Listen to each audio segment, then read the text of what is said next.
हमारे जगन्नाथपुरी की कथा का दूसरा पाठ आरंभ करते हैं।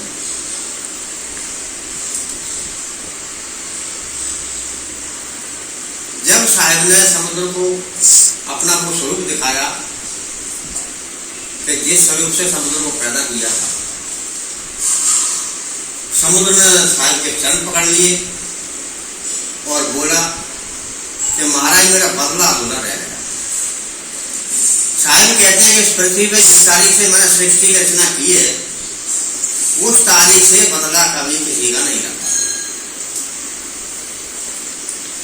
तो बोले महाराज अब मेरा बदला होगा कैसे पूरा होगा? तो गुरु महाराज क्या कहते हैं समुद्र से? बोल तुम्हारा उदत हम कीना और बोरो नाम द्वार का दीना। बोले कि हमने तुम्हारा बदला पहचान लिया कि हमें बदला चाहिए, अब तुम जाकर के द्वारकापुरी कृष्ण की बताई हुई है। बोले कि हाँ है, जाके उसको डुबा लो, मैं तुम्हें वो देता हूँ।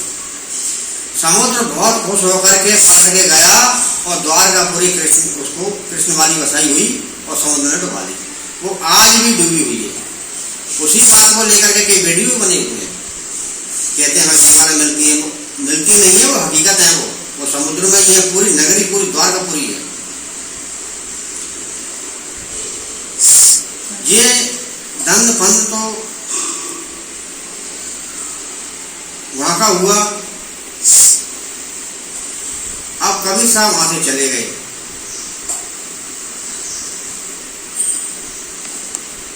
अब राजा ने उन कलाकारों को बुलाया जो किसी की मूर्ति दर्शाते थे।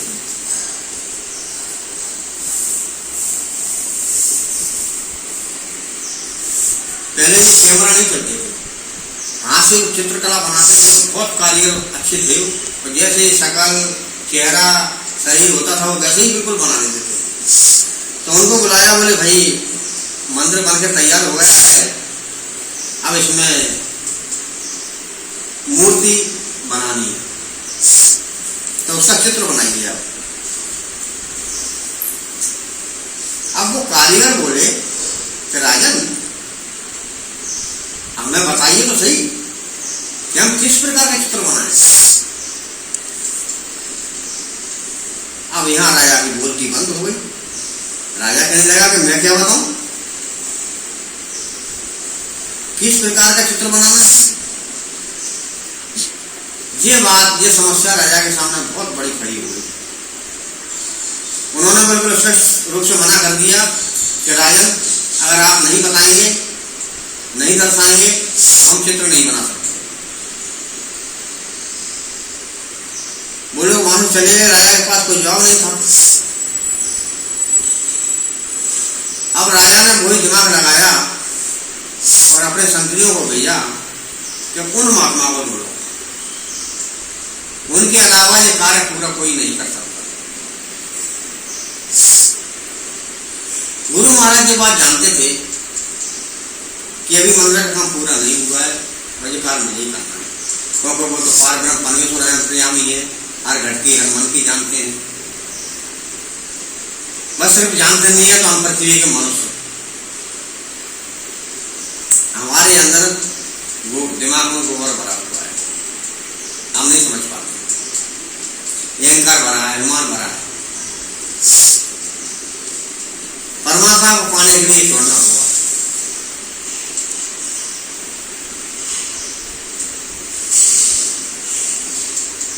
तो कुछ समय के बाद कुछ दूरी पर गुरु महाराज मिल जाते हैं। वो संतरी उनको निवेदन करके प्रणाम करके ले आते हैं।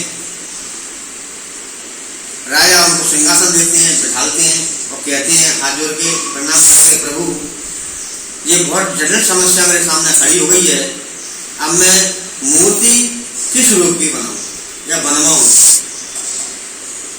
ये भी कार्य अब आपको करना होगा।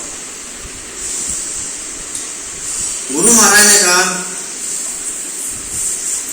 ठीक है राजा, अगर आप कहते हैं तो बोले काम करिए कि एक कमरे में लकड़ी रखवा दीजिए और उस कमरे का ताला बंद कर दीजिए और 16 दिन तक ताला उस कमरे का नहीं खोलना चाहिए।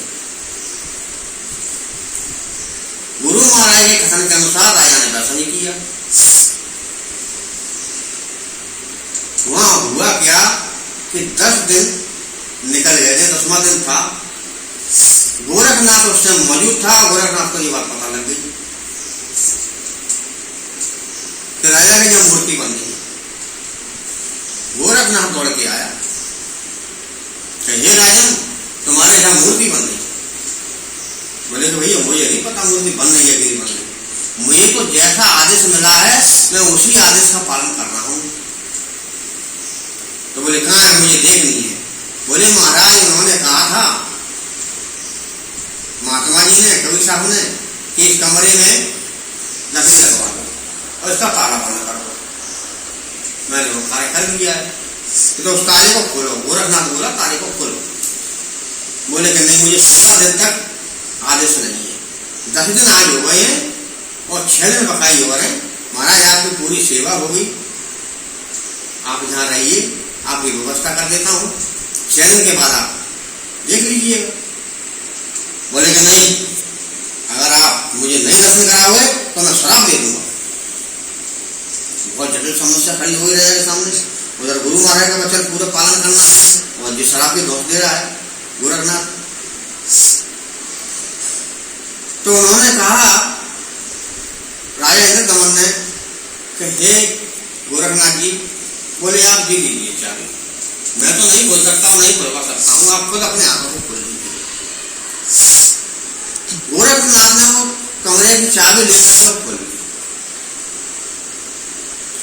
जैसे फाटक खोले, देखते हैं सामने कवि साहब उस मूर्ति को बना रहे हैं। कवि साहब को जब ये देखा, गोरखनाथ के पसीने छूटे।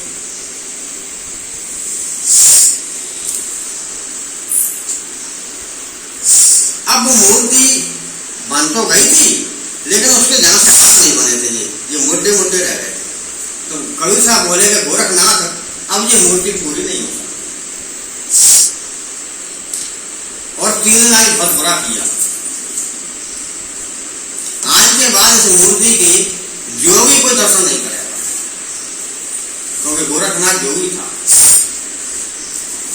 और राजा को आदेश दिया कि राजन, इस मूर्ति की स्थापना ऐसी आप करवा दीजिए।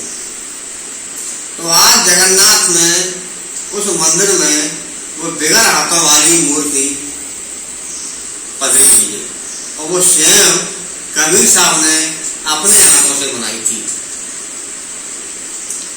और इस कथा का दूसरा भाग हम आज यही समाप्त करते हैं। आगे उसकी पूजा पाठ की कथा और भी लंबी है, अब उससे हमें क्या लेना देना। वीडियो को एक नाम देते हैं।